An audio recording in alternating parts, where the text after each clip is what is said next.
जय श्री गणेश दोस्तों। हमारी आज की कहानी का नाम है चूक। कहानी अच्छी लगे तो प्लीज चैनल को सब्सक्राइब कर लीजिएगा। अब शुरू करते हैं कहानी। किचन में खड़ा होकर खाना बनाते बनाते राधिका की कमर दुखने लगी। पर वे क्या करे, इतने मेहमान जो आ रहे हैं। बहू की पहली दिवाली है। कल तक उसे उपहार लेकर मायके जाना था, पर अचानक बहू की माँ का फोन आ गया कि लंदन से उनका छोटा भाई और भाभी आए हुए हैं। वे शादी पर नहीं आ सके थे, इसलिए वे आप सबसे मिलना चाहते हैं। उन्हीं के साथ बहू के तीनों भाई वे भाभियां भी अपने बच्चों के साथ आ रहे हैं। कुकर की सीटी बजते ही राधिका ने गैस बंद कर दी और ड्राइंग रूम में आ गई। बहू आराम से बैठकर गिफ्ट पैक कर रही थी। अरे मम्मी देखो ना, मैं अपने भाई भाभीियों के लिए गिफ्ट लाई हूँ। बस पैक कर रही हूँ, आपको दिखाना चाहती थी पर जल्दी है। वे लोग आने वाले हैं इसलिए पैक कर दिए। बहू ने कुछ पैक किए गिफ्ट की तरफ इशारा करते हुए कहा। तभी राधिका जी का बेटा घर में दाखिल हुआ और अपनी पत्नी से बोला, दीपा एक कप चाय बना लाओ, आज ऑफिस में काफी थक गया हूँ। अरे आप देख नहीं रहे हैं कि मैं गिफ्ट पैक कर रही हूँ। माँ आप ही बना दीजिए ना चाय, मुझे अभी तैयार भी होना है। मेरी छोटी भाभी बहुत फैशनेबल है, मुझे उनकी टक्कर का तैयार होना है। इतना कहकर दीपा अपने गिफ्ट पैक करने में लग गई। शाम को राधिका जी के ड्राइंग रूम में करीब 10-12 लोग बैठे हुए थे। उनमें बहू के तीनों भाई, उनकी बीवियां, बहू के मम्मी पापा, भाई के बच्चे और उन सब के बीच मेहमानों की तरह उनकी बहू दीपा बैठी थी। राधिका ने इशारे से बहू को बुलाया और रसोई घर में ले जाकर कहा, दीपा सबके लिए चाय बना दे, तब तक मैं पकोड़े तल लेती हूँ। क्या मम्मी, मायके से परिवार के सारे लोग आए हैं और आप कह रही हैं कि मैं उनके साथ ना बैठकर यहाँ रसोई में काम करूँ। मैं तो कब से कह रही हूँ कि आप एक नौकर रख लो, पर आप हैं कि बस।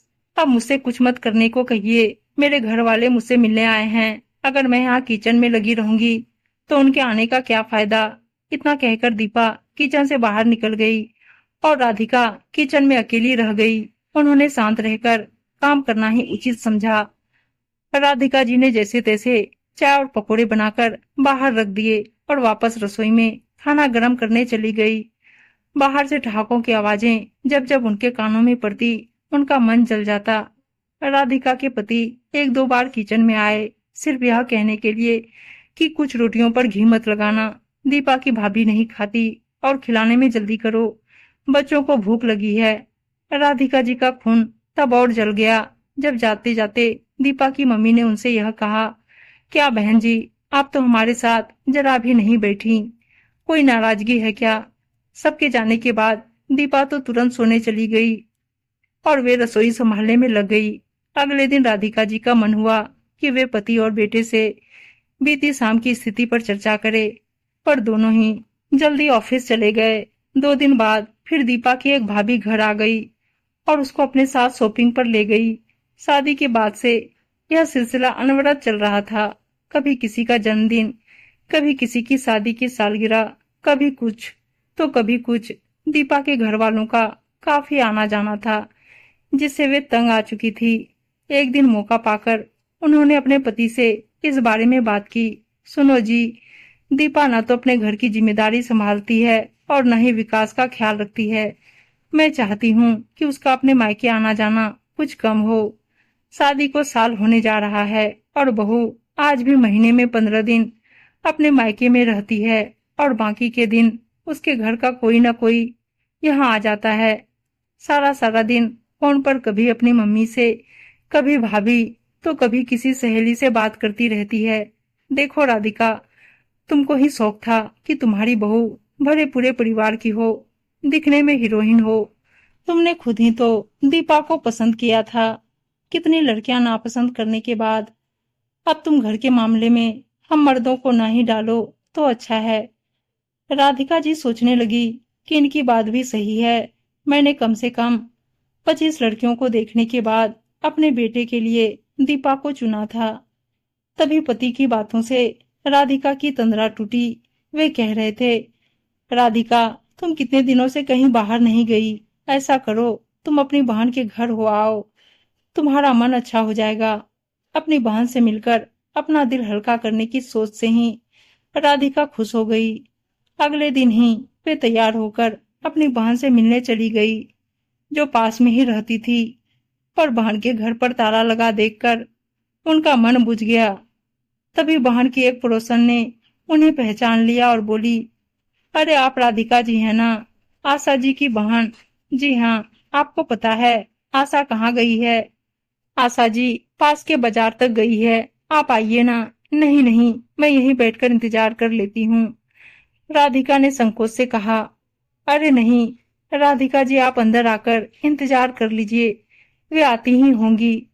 उनके बहुत आग्रह पर राधिका जी उनके घर चली गई। आपकी तस्वीर मैंने आशा जी के घर पर देखी थी, आइए ना। काव्या जरा पानी ले आना, उन्होंने आवाज लगाई। अंदर से एक बहुत ही प्यारी सी लड़की बाहर आई। बेटा देखो, यह राधिका जी हैं, आशा जी की बहन। इतना सुनते ही उस लड़की ने उनके पैर छू लिए। राधिका ने उसे मन से आशीर्वाद दिया तो आशा की पड़ोसन बोली, यह मेरी बहू है, राधिका जी बहुत प्यारी बच्ची है। मम्मी जी, मैं चाय रखती हूँ। इतना कहकर वह अंदर चली गई। राधिका ने एक नजर घुमाई, इतने सलीके से हर चीज रखी हुई थी कि देखकर उनका मन खुश हो गया। कितनी संस्कारी बहू है इनकी। और एक दीपा है। बहन जी, आशा दीदी आपकी बहुत तारीफ करती है। मेरा ध्यान आशा की पड़ोसन पर चला गया। इतने में उनकी बहू चाय बिस्कुट के साथ पकोड़े भी बनाकर ले आई और बोली, लीजिए आंटी जी। हाँ बेटा। तभी फोन की घंटी बज गई। पड़ोसन की बहू ने फोन उठाया और बात करने के बाद अपनी सास से बोली, मम्मी दीदी का फोन था, शाम को हम सबको खाने पर बुलाया है, पर मैंने कह दिया कि आप सब यहाँ बहुत दिनों से नहीं आए हैं, आप और जीजाजी आज शाम खाने पर आ जाओ। ठीक कहा ना? हाँ बेटा, बिल्कुल ठीक कहा। बहू किचन में चली गई तो आशा की पड़ोसन मुझसे बोली, सौम्या मेरी बेटी है, काव्या और उसमें बहुत प्यार है। अच्छा है बहन जी, नहीं तो आजकल की लड़कियां बस अपने रिश्तेदारों को ही पूछती है।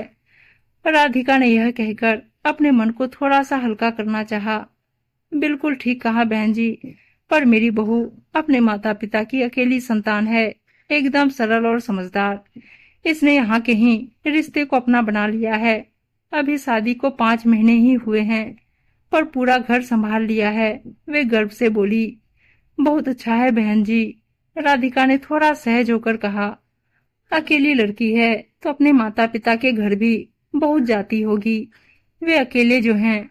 नहीं जी, बहू तो शादी के बाद सिर्फ एक बार ही मायके गई है, वह भी कुछ घंटे के लिए। हम बात कर ही रहे थे कि बाहर से आशा की आवाज आई, काव्या बेटा घर की चाबी दे देना। आशा की आवाज सुनकर काव्या किचन से निकली और उनको अंदर ले आई। काव्या ने खाने के लिए रुकने की बहुत जिद की, पर दोनों बहनें रुकी नहीं। अगले ही पल राधिका जी बहन के घर आ गई। आशा के दोनों बच्चे अमेरिका में रहते थे, वह और उसके पति अकेले ही रहते थे। दीदी, आज मेरी याद कैसे आ गई? आशा ने मेज पर सामान रखते हुए कहा, बस यूं ही, तू बता कैसी है? मैं तो ठीक हूँ। दीदी, पर आपको क्या हुआ कि कमजोर होती जा रही हो? आशा ने कहा। राधिका की परेशानियां उसके चेहरे पर भी झलकने लगी थी। आंटी जी, आज मैंने राजमा बनाया है, आपको राजमा बहुत पसंद है ना? आप तो खाने के लिए रुकी नहीं, इसलिए मैं ले आई और इन्हें किचन में रख रही हूँ। अचानक काव्या दरवाजे से अंदर आई, किचन में राजमा रखकर मुस्कुराते हुए चली गई। बहुत प्यारी लड़की है। राधिका के मुंह से अचानक निकल गया, अरे दीदी, यह वह लड़की है जिसकी बात मैंने विकास के लिए चलाई थी, याद है ना आपको? इनके ऑफिस के एक साथी की बेटी। दीदी, आपको याद नहीं आया क्या? आशा ने राधिका की याददाश्त पर जोर डालने को कहा। अरे दीदी, जिसकी फोटो भी मैंने मंगवा ली थी, पर इसका कोई भाई नहीं था, अकेली बेटी थी, इसलिए आपने फोटो तक नहीं देखी थी। आशा की बात से राधिका को ध्यान आया कि आशा ने उनसे इस लड़की के बारे में कहा था, पर उन्होंने कहा था कि जिस घर में बेटा नहीं, उस घर की लड़की नहीं आएगी मेरे घर में, क्योंकि माता पिता कब तक रहेंगे, भाइयों से ही तो मायका होता है, तीज त्योहार पर भाई ही तो आता है। यही कहकर उन्होंने फोटो तक नहीं देखी थी। दीदी, इस लड़की की फोटो हमारे घर पर पड़ी थी, श्रीमती वर्मा ने देखी तो उनको लड़की पसंद आ गई और आज वह उनकी बहू है। बहुत गुणी है काव्या। अपने घर के साथ साथ हम पति पत्नी का भी खूब ध्यान रखती है। आओ चलो दीदी, हम खाना खा लेते हैं। राजमा के स्वाद में काव्या का एक और गुण झलक रहा था। घर वापस आते समय राधिका जी को अपनी गलती का एहसास हो रहा था कि लड़की के गुणों को अनदेखा करके उन्होंने भाई न होने के दकियानुसी विचार को आधार बनाकर काव्या की फोटो तक देखना पसंद नहीं किया। इस एक चूक का पछतावा अब उन्हें ताउम्र भुगतनी होगी। उम्मीद है दोस्तों कहानी अच्छी लगी होगी और अच्छी अच्छी कहानियां सुनने के लिए चैनल को सब्सक्राइब और वीडियो को लाइक शेयर जरूर कर दीजिएगा। धन्यवाद दोस्तों।